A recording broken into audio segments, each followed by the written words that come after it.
Hello, this is Cory Harter. I'm here with my wife, Chris Harter.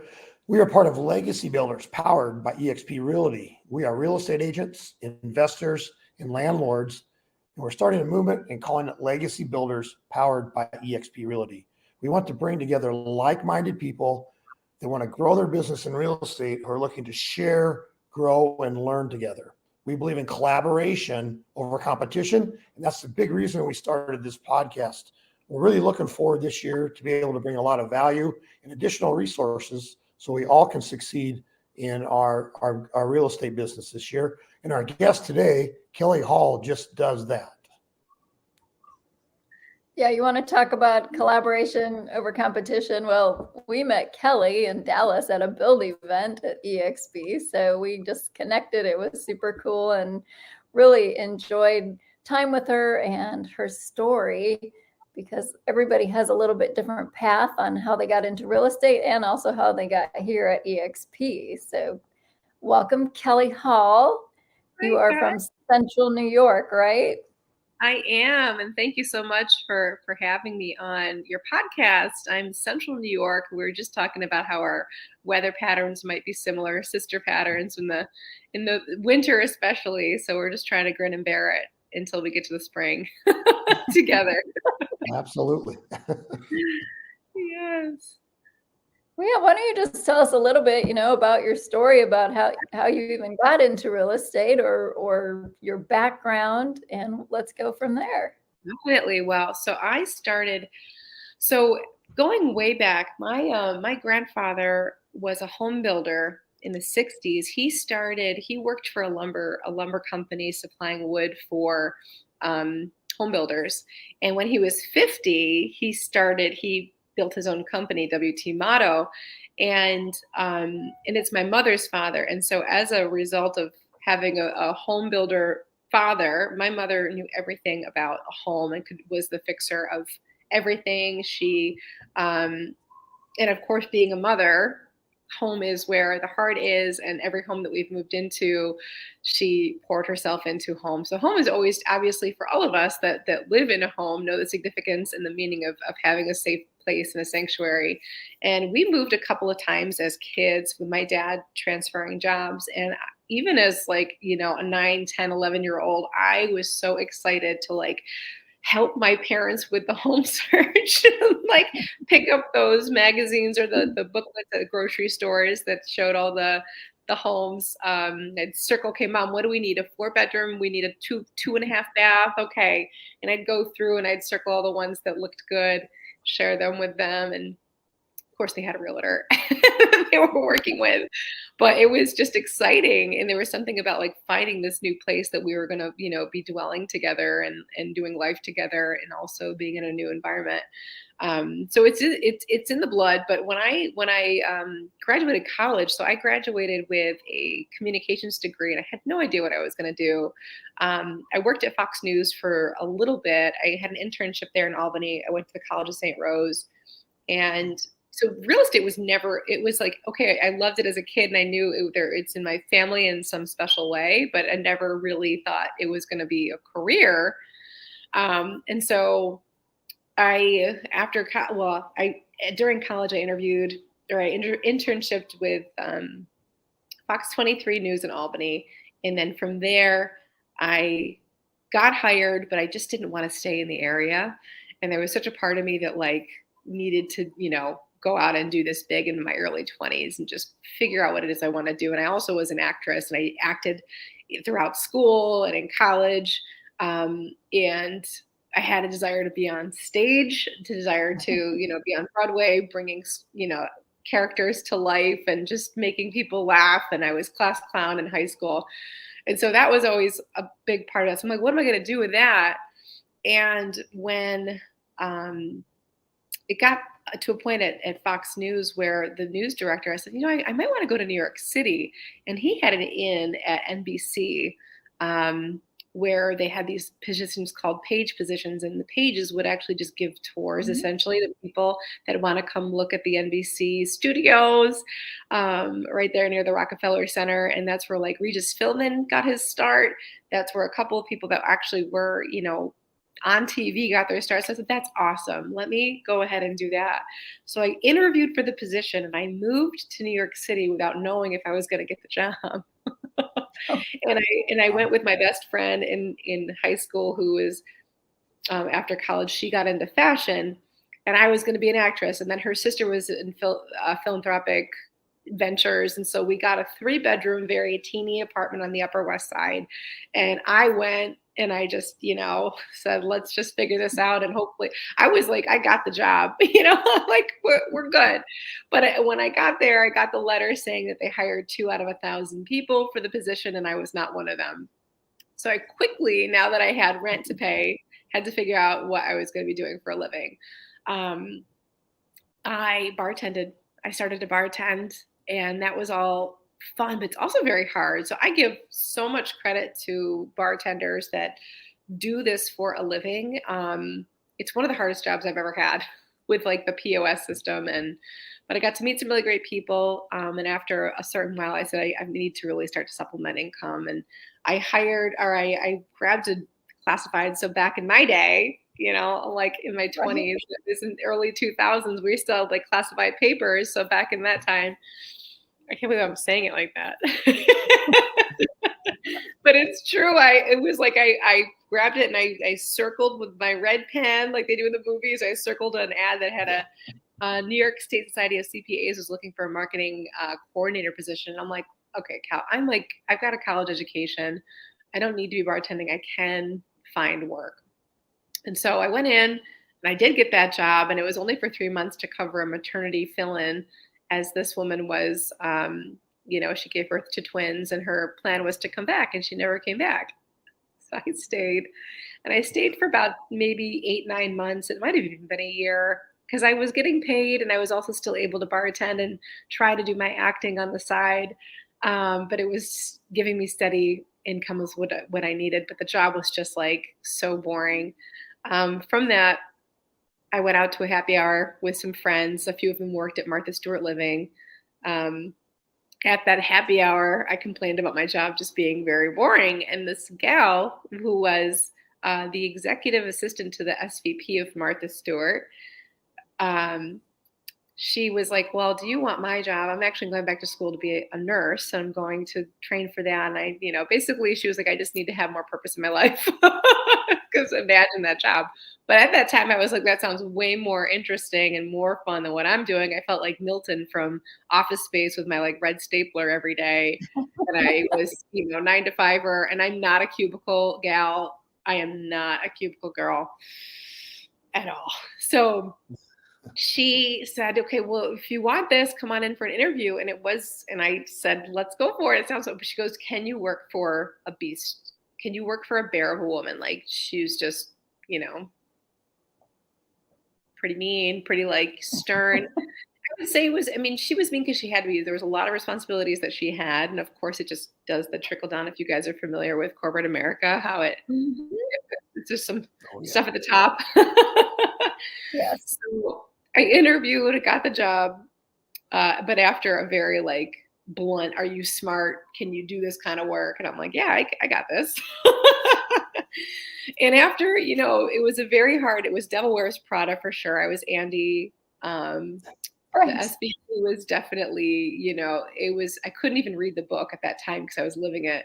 But at the end of that experience, that woman, she trusted me. She was sending me flowers. We really worked through that relationship, and she actually put me in the marketing department. And because she saw a skill set, and she's like, I don't want you to be doing this stuff anymore. I was probably also messing up some of her things, or I wasn't doing it the way she wanted, but she didn't want to lose me. So she's like, I think you can write. I know you're creative. Let's get you over here. And that started my career in marketing. And again, it was one of these things where I never knew that I could. I wanted to be an actress, but it was like I was kind of being pushed into business. And I was following it, and I was excited about it because you could make a living being creative. And I was in this like hub of very creative people. Their mission statement was turning dreamers into doers. And so it kept me coming back every day. But then at a point I realized I really did want to do this on my own. And I left, I bartended and started my marketing consulting. And then I did that for a little bit, and I said, okay, I showed myself that I could do it, but I did have to re-enter corporate America because I was still living in New York. And I worked at that point for probably another 7 years in and out of different publishing companies like Brides Magazine, USA Today, Advertising Age.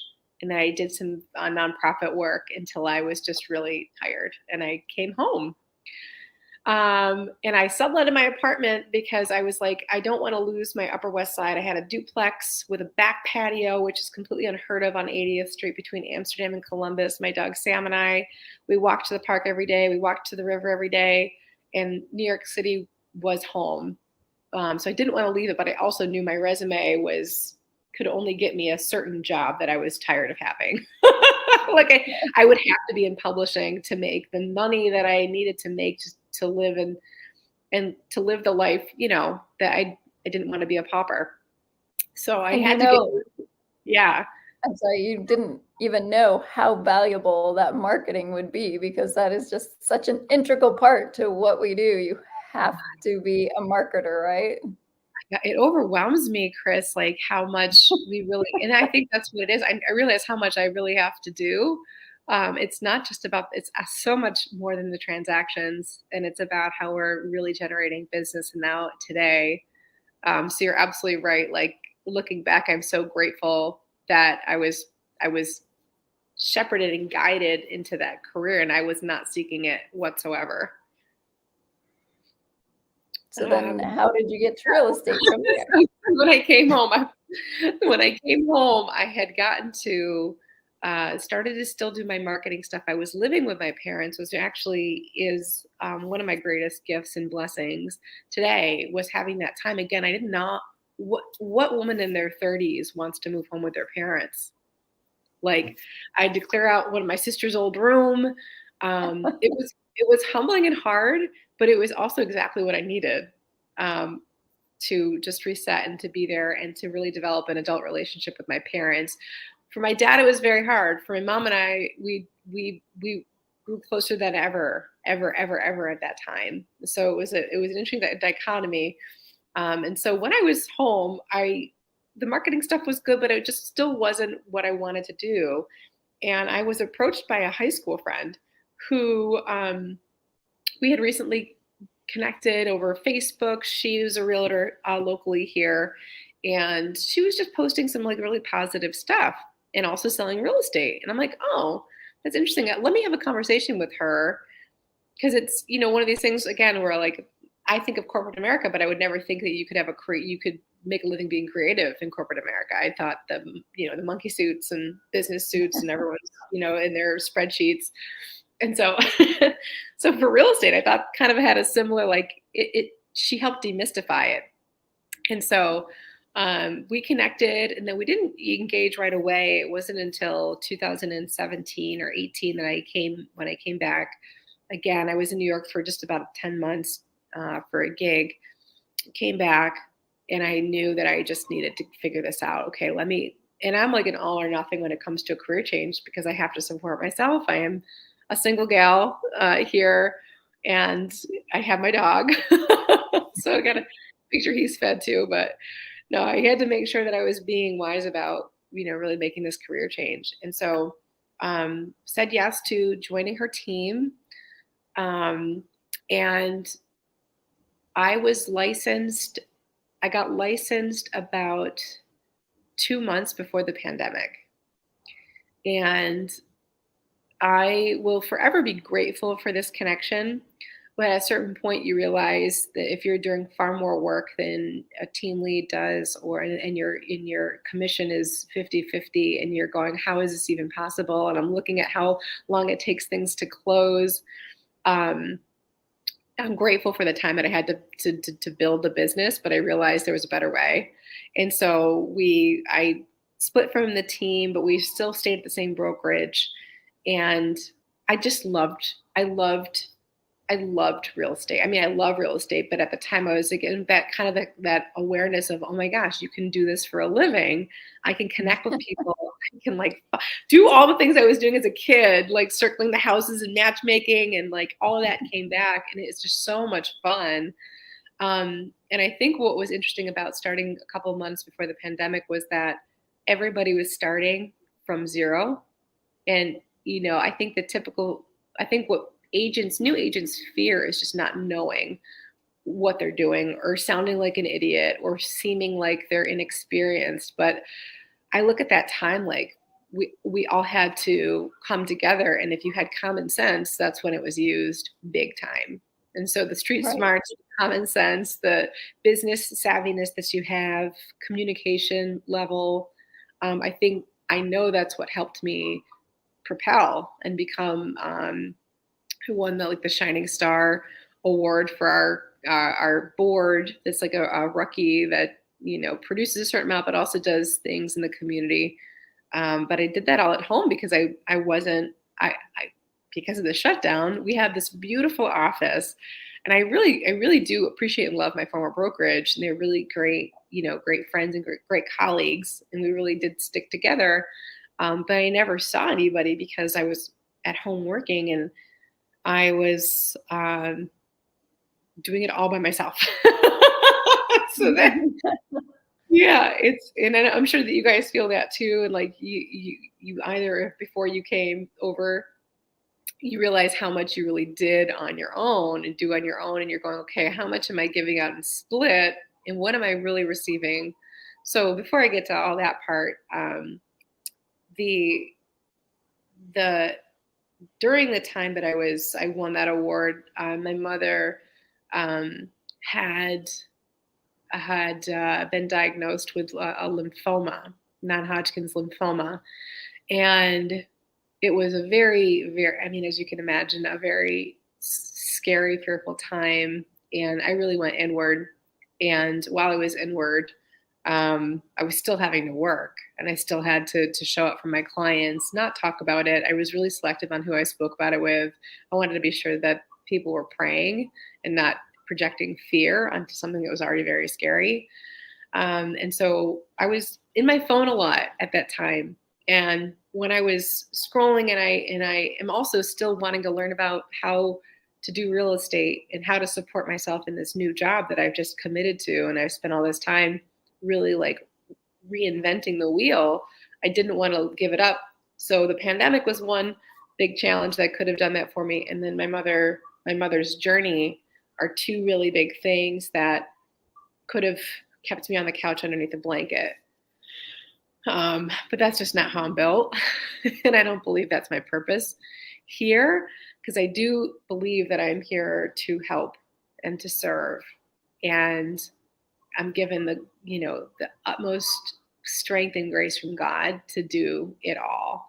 And I credit God every single day for allowing me to have the endurance and strength that's required to continue to do this work. And so I always ask every day, like, continue to show me my purpose in this, because these are big, and especially my mom.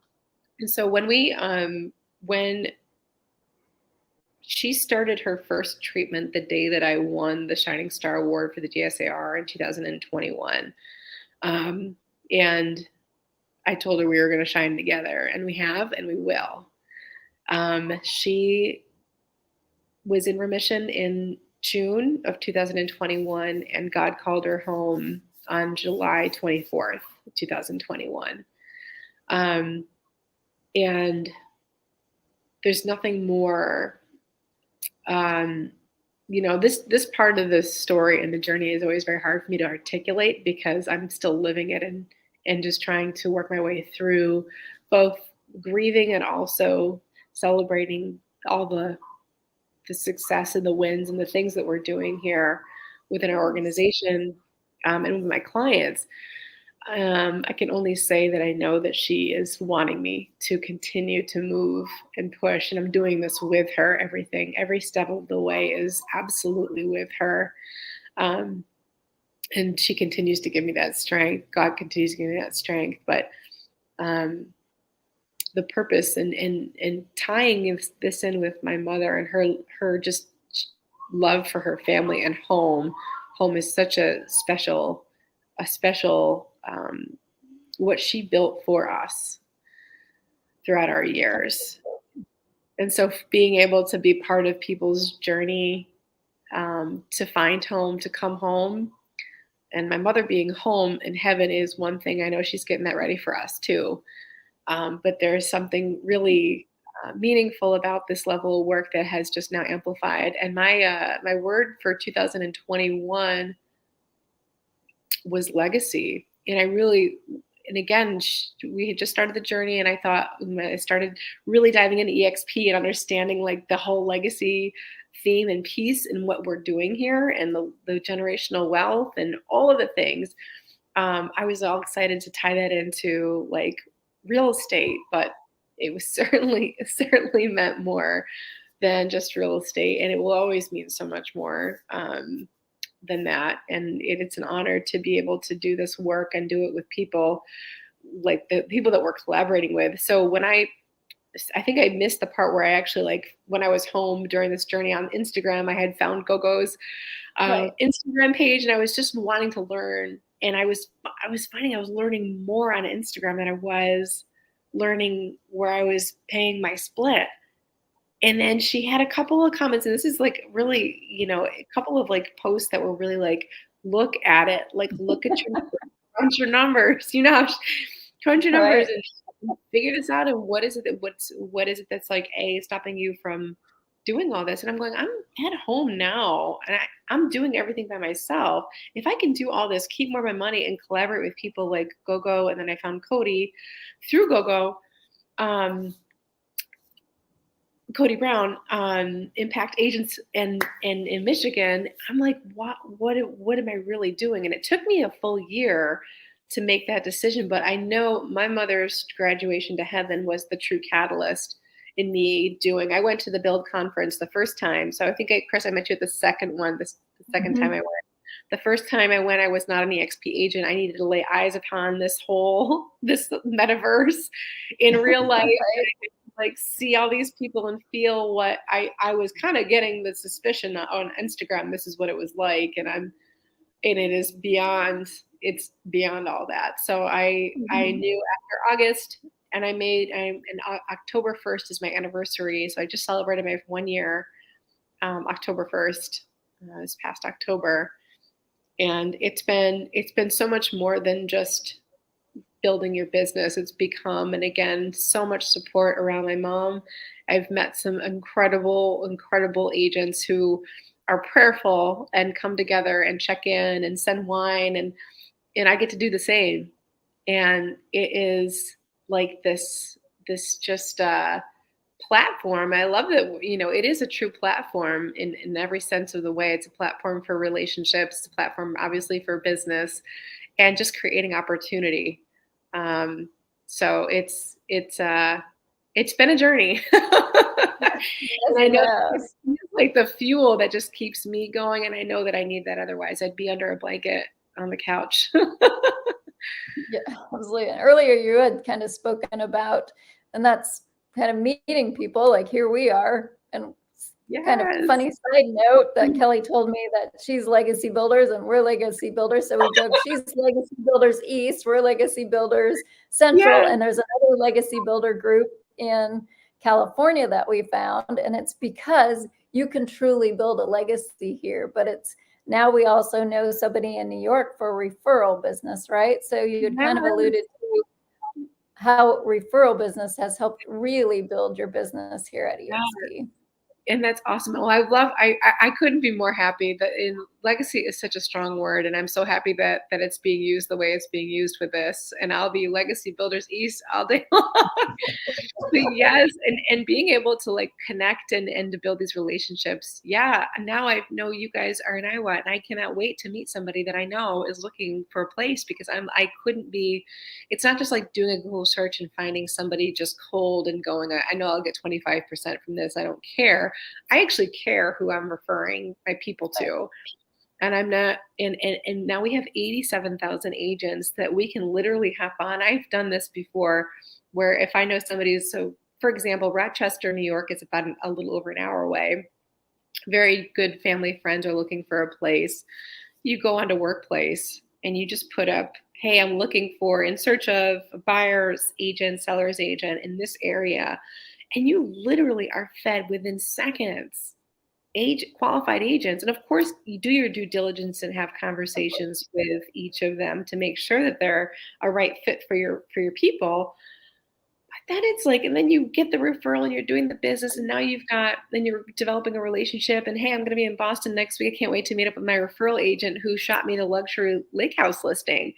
And now we're connected for life. And I know that, it's just going to continue to grow. And that just is exciting because what EXP has created truly, again, this platform, it's expansive. And I know that that was one of the words when they were coming up with the name EXP. Expansion and expansive was it, but it really feels that way. Again, I'm not a cubicle girl. So bringing this whole like knock down the walls approach to real estate, the real estate industry, and how much there's such a need for it everywhere. It excites me. It excites us all. I know that you guys feel that too. And it's just, we feed off of that energy every single day, every time we connect with somebody. And I think people are a little nervous. They're like, oh, luxury, we want to be in the luxury markets, but particularly in bigger cities and areas. And we definitely have it. We teach it, we certify in it, and you have had a luxury listing. So if you want to tell us a little bit about that. Oh my gosh, that was such a, and when I say like God wings and things that happen, I got that listing appointment on my birthday. And it was my first birthday on my mom heaven side. And so I know that was heaven going, you can't be sad today. You can't be sad. You need to get to doing this and developing this luxury listing presentation and and my presentation, before it wasn't luxury, right? It was good. You got the information, but it wasn't like ding, like it needs to be. So on my birthday, I spent the whole day not being in my feelings and sad. It was more just like, look what's ahead, look what's coming. And that it didn't, it was a referral. So I woke up one morning, Skinny Atlas Lake in the Skinny Atlas Village it's a very sought after area because of the beautiful lakefront properties. It takes a long while for agents to get a listing out there. And one morning I woke up like 8 o'clock in the morning to somebody in Albany, New York, who asked if I covered Skinny Atlas because there's an agent in Boston, an EXP agent in Boston, who has not one deal, but two homes to sell here. So I said, you bet your boots I do. I was like, I sure do. And then, but it's some of them are handed to you. The luxury, it is a completely different ball of whatever altogether. You really have to, it's a relationship you've got to build with the referral partner and ensure that you're pitching to them and making sure that you're qualified enough for them to pitch to the sellers. Then you've got to have a conversation with the sellers. And it took me a month. They were interviewing another agent, a very the people that have been in the business 20, 30 years out here that sell lake homes, in their sleep, I was up against. I love this story because it wasn't until they hired me to sell their condo. So they said, okay, let's go ahead and, with a lot of edifying, the agent in Boston, and why this is awesome for EXP agents is like, we can edify each other. Like, Cory, if I send you a lead, I'm going to be talking to my person as to why you are going to be the right agent. And I'm going to continue to do that until you're hired. And so that's what the relationship we had with, my partner, Dan, at the Gorfinkel Group. It was awesome because, and he wasn't doing it because he didn't believe it, but he also has a piece of this too. So he would have the 25%. So he's vested in doing that in that way, but also he really meant it. And he knew that I was going to stand up for them and really advocate and get this done for them. They needed it done quickly. So they ended up hiring me for one property. And then they were still on the fence with the lake. And when I was sitting there signing papers for the townhouse, the seller had said, I want you to know we're still up in the fence. So I said, okay. And as agents, we really ought to ask questions so that we can learn and understand why. So I said, I got to ask you. So what's stopping you from hiring me for both? I wanted to hear what was the reason. And she basically said, well, you're not Skinny Atlas is like maybe 15, 20 minutes from me, but it's a niche area. You're not in the area. And I said, but I am the most resourceful person that I know. And I knew when I was saying that, I had to stop saying that because that's something that you prove and you do not tell. So I moved and I said, I'm the most resourceful person I know. I said, okay, but let me show you with this property. In my head, I'm like, let me show you by selling this one, how well and how much of a partner I am for you. So after that, literally that they left that house and went to the lake house. I went and got her boxes. She was helping her parents sell the house. I went to Home Depot and bought a bunch of boxes with wrapping tape because that's what she needed. She wanted me to send her like a link to buy them online. I go, let me just go get them for you. Dropped them back off at the house. They weren't there with a little note. Came back home, started to do work. I get a text message from her saying, help. The raft, their plastic raft they had detached and gone into the lake. And it was only showing a little bit, like kind of like an iceberg. And both her and her father were very concerned because there were a lot of boaters out that day, and they didn't want, and it was like Labor Day weekend, they didn't want anybody to get injured. So I knew that was my moment to not talk about being resourceful, but to show. So I cleared what I was doing in that moment. And this was probably at 3:30 on a Friday, 3:30, 4 o'clock on a Friday. So business hours were closing if I needed to find companies to do this. And I made my phone calls for about an hour, and I was ready to get out there in the water in my bathing suit to like get, by the way, like I was going to do that. I promise. I'm like, you want me to show you resourceful. So by the grace of God, I called the zoning board. That was my first call, the zoning board, to see if they had anybody, because they do zoning and things on the lake.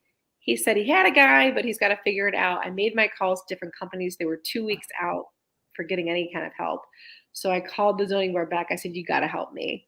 So Bob had a guy named Phil, and Phil was out there in a half an hour, and I get a text message from Suzanne saying, Kelly for the win, and showing me a picture of the raft being rescued and taken away. And I knew, I didn't do the happy dance yet, but I was like, how can they not hire me?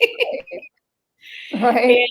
And then she started assigning me homework, like HELOC. She needed some information about the lakefront, and then I had an honest conversation with her the next morning. I said, let's hop on a call. So I will roll up my sleeves for you, and I will do all these things, but I won't be able to do that if I'm not your agent.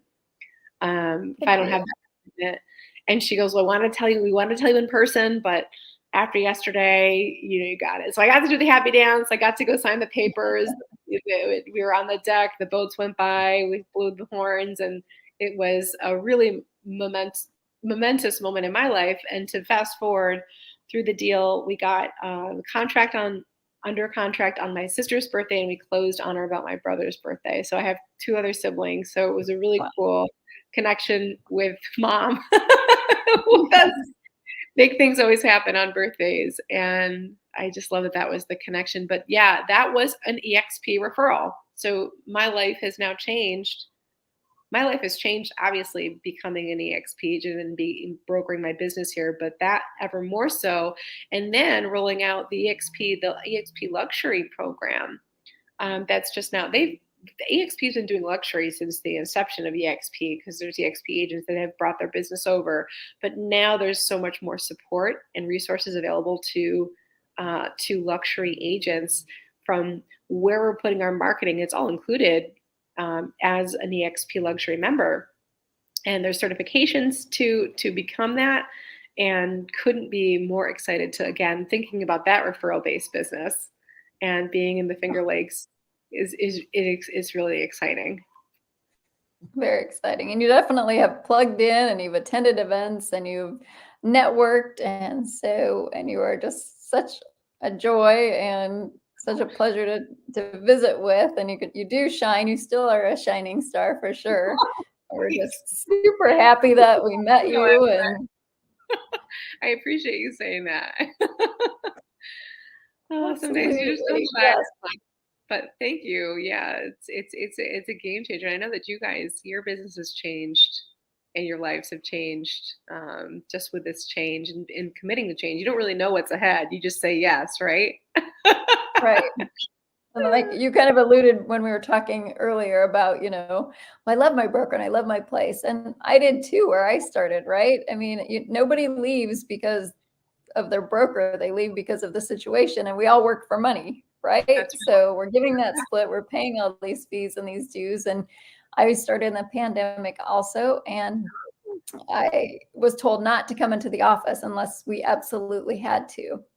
Plus, if you're in an office, you're probably not being very productive. So at that time, I was working at home, meeting people in coffee shops, and everyone was masked up, and it did not impact my business at all. And you just learn to attend the events and connect with people. And yeah, I feel like we've really built some great relationships here and all over the nation. And I'm trying to be international, but that hasn't happened yet. It will. It will. Just keep plugging in. I love that we started around the same time. So you experienced that whole. We're all starting from the ground up, and being supported too. It's just about being a good. I think at that point, it's really about being a good. You really got to weed out some of the agents that were really transaction over relationship people, and it was so awesome. So it's been amazing to see your business unfold too. And all the work that you've been doing there with everybody. I will say oh, sorry. I was going to say, I wish I would have listened to Cory, because he told me about EXP before I joined a local brokerage, because it was somebody I knew and I felt like I didn't know anything. But then I found out that I learned much more. Yeah, it's like Cory, how did you find EXP? So what was your introduction? Then the broker she joined, they're awesome people. We love them. I mean, they're neighbors of ours. Oh yeah. But I did a lot of research and spent a lot of time listening to YouTube, Google search things. And if you do your due diligence if you want to get into this business, you truly do it and not look at this thing or that thing, but look at the whole picture. Yeah. It really is a no-brainer. I don't know why realtors get held back for this reason or that reason. And the opportunity here is so much more than one thing. When you look at the whole thing, just collaboration. We have more friends and learn more on a cloud-based system than we ever did in a brokerage. I mean, you're talking, I don't know, 50 trainings a week over the whole United States from the top realtors in the country. You can call them. They're going to share their spreadsheets, share their PowerPoints. There's just so much. You can go on and on, but I'm excited about EXP, and I just feel bad for the people that don't do their true due diligence. You nailed it, Cory. It's doing the homework, and it's, we say once you see it, you can't unsee it. But if you got to see it and to put the work in, it took me a year, but took you that time to do your research on YouTube, and there is so much information out there, and you got to hear it a few times. And there's still so many things within our organization that I still need to hear. Our rev share opportunities and understanding really how that breaks out. But I just know it's good. So I said yes to knowing that it's all good. How many times do you make a sale and you have stock in your, you have stock? I mean, and it goes right in doing your job, like doing the same deal I would have done, but now I get rewarded with stock. And and so much more. I mean, it's not just what I love about it is it's again, this whole expansion is like, it's not just about the transactions. We are actually building multiple businesses and have the support and help to do it. We have no excuses not to get to where we want to be, and to be really intentional about, it's all about being in the room. And now we've got this platform, a virtual platform. We can go into any room and learn. And Cory said, like, the playbooks are just opened up for us, and they're there, and it's up for you to give, put your own flavor, your own market, style to it, your own branding style to it, your voice to it. The playbooks are here, and it is just an overflow of inspiration, information, education, and collaboration that I've never experienced. Even like obviously working at the corporate America gigs, so many people are like closed-chested with their information. They don't want you to learn more than they know, so they don't want you to surpass them. Here it is like the complete opposite. We want you to win, because obviously the better we all do collectively, the better the company does collectively, and the more we're rewarded. But it's also aside from the reward, it just feels good. It feels good to help. It feels good to see somebody grow and have that aha moment and watch them succeed and get their wins. And if you have something to do with Absolutely. that, awesome. Right. Yeah. And what other brokerage can you work at and be part owner of that brokerage? You know, No they wonder. want, those brokerages really don't want you to move on. They want you to rent because they're making money off of you. That's You know, at right. EXP, we're part owner. Yeah, EXP makes some money, but we're also having the opportunity to, like you said, Kelly, have multiple streams of income and benefit on that side too. And the reason, like you said, where everybody gives back. We don't, you know, nobody expects anything for sharing and helping each other be successful. And that's just, you can't, at least I don't know anybody that has ever said that in another brokerage. No. And they may say it, but they don't Well, mean it, okay. or they won't. It all sounds really good. You have access to me 24/7, whatever you need and whatever you want to do. And I had support, and it's not that wasn't my experience. I do know that there are a lot of brokers out there that will promise the sun, moon, and stars, and not even give them a piece of coal, but they're taking so much. So I don't know if it was Chris or Cory who said this, but you feel bad that agents, they could be doing this in a different way that's going to benefit them, but all we can do is just continue to put out the information that this exists and we're here. Absolutely. That's right. And then be something that they Google up one day and say, hey, let's learn. You're If you right. want partners, if you want upstate New York partner, we're right here for you, ready. There's room We in can this. partner. I mean, you have business partners all over the nation. We can build our business having agents in every state and every country too. You do not have to live in the area just because of the cloud-based, where that's not how it works at a traditional brokerage. You have to go get a license in another state and buy into another franchise and do these other things. But I can have an agent in all 50 states and throughout the country. And That is exactly right. And how exciting is that? That just means new relationships and just new opportunities. And we're not siloed. Where there's no boundary. So it's just so exciting. And I'm so happy I get to do this with you guys too, as we continue to build these legacies. Yes. There you go. Well, I tell you, we're over 40 minutes. And we could sit here and probably talk all day, because I know we're all three excited about where we're at and in the future of not only our businesses, but EXP moving forward, and be able to collaborate with everybody and share and make sure we're all successful. But we're going to have to call it a wrap here, I think. Kelly Hall, upstate New York, EXP Realtor. Chris Harter, EXP Realty, Legacy Builders here in the Omaha, Nebraska area, Midwest. Well, we'll put a link to Kelly's contact if you do have a question, would like to reach out to her at the bottom of in the description here. So, but Kelly, thank you so much. Really appreciate your time. Well, thank you. Thank you for having me. I'm so honored. Well, we'll talk soon. All right, sounds good. Bye-bye. Thanks. Take care. Thank you. Oh, We forgot to tell her to hang on if she wanted, but that was good. We might have to edit a little bit. She went a little in the weeds. Yeah, we can do some of that. I'll look at it. Probably should do it a little bit with all of it. Because I just don't know if people will hang in there. Probably not, but I think I went back